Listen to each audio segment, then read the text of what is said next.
ಡಾಲಾಯ್ತ್ ಅವರ ಸಾರಥ್ಯದಲ್ಲಿ the Friday times news.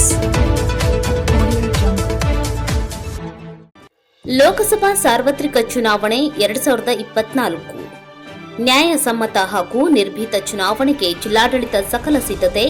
ಜಿಲ್ಲಾಧಿಕಾರಿ Vaishali ML. ಲೋಕಸಭೆ ಸಾರ್ವತ್ರಿಕ ಚುನಾವಣೆಗೆ ಸಂಬಂಧಿಸಿದಂತೆ ಜಿಲ್ಲೆಯಲ್ಲಿ ಮಾದರಿ ನೀತಿ ಸಂಹಿತೆ ಜಾರಿಯಾಗಿದೆ.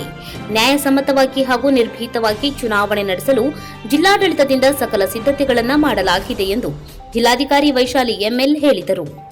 ನಗರದ ಜಿಲ್ಲಾಧಿಕಾರಿಗಳ ಕಚೇರಿ ಸಭಾಂಗಣದಲ್ಲಿ ಶನಿವಾರ ಲೋಕಸಭಾ ಸಾರ್ವತ್ರಿಕ ಚುನಾವಣೆ ಕುರಿತು ಜರುಗಿದ ಪತ್ರಿಕಾಗೋಷ್ಠಿಯಲ್ಲಿ ಅವರು ಮಾತನಾಡಿ, ಗದಗ ಜಿಲ್ಲೆಯ ವ್ಯಾಪ್ತಿಯಲ್ಲಿ 4 ವಿಧಾನಸಭಾ ಕ್ಷೇತ್ರಗಳಿದ್ದು, ಶಿರಹಟ್ಟಿ, ಗದಗ ಮತ್ತು ರೋಣ ವಿಧಾನಸಭಾ ಕ್ಷೇತ್ರಗಳು ಹಾವೇರಿ ಲೋಕಸಭಾ ಕ್ಷೇತ್ರದ ವ್ಯಾಪ್ತಿಗೆ ಒಳಪಡುತ್ತದೆ.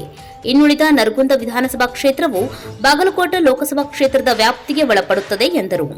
ಜಿಲ್ಲಾ ಪೊಲೀಸ್ ವರಿಷ್ಠಾಧಿಕಾರಿ ಬಿಎಸ್ ನೇಮಗೌಡ ಮಾತನಾಡಿ, ಕಾನೂನು ಸುವ್ಯವಸ್ಥೆ ಹಾಗೂ ಶಾಂತಿಯುತ ಮತದಾನ ನಡೆಯುವಂತಾಗಲು ಹಾವೇರಿ ಲೋಕಸಭಾ ಕ್ಷೇತ್ರದ ವ್ಯಾಪ್ತಿಯ ಶಿರಹಟ್ಟಿ, ಗದಗ ಹಾಗೂ ರೋಣ ವಿಧಾನಸಭಾ ಕ್ಷೇತ್ರದ ವ್ಯಾಪ್ತಿಯಲ್ಲಿ 10 ಚೆಕ್ ಪೋಸ್ಟ್ಗಳನ್ನು ಹಾಗೂ ಬಾಗಲಕೋಟೆ ಲೋಕಸಭಾ ಕ್ಷೇತ್ರದ ನರಗುಂದ ವಿಧಾನಸಭಾ ಕ್ಷೇತ್ರ ವ್ಯಾಪ್ತಿಯಲ್ಲಿ 2 ಚೆಕ್ ಪೋಸ್ಟ್ಗಳನ್ನು ತೆರೆಯಲಾಗಿದ್ದು 24/7 ಕೆಲಸ ನಿರ್ವಹಿಸಲು ಕ್ರಮ ಜರುಗಿಸಲಾಗಿದೆ ಎಂದರು.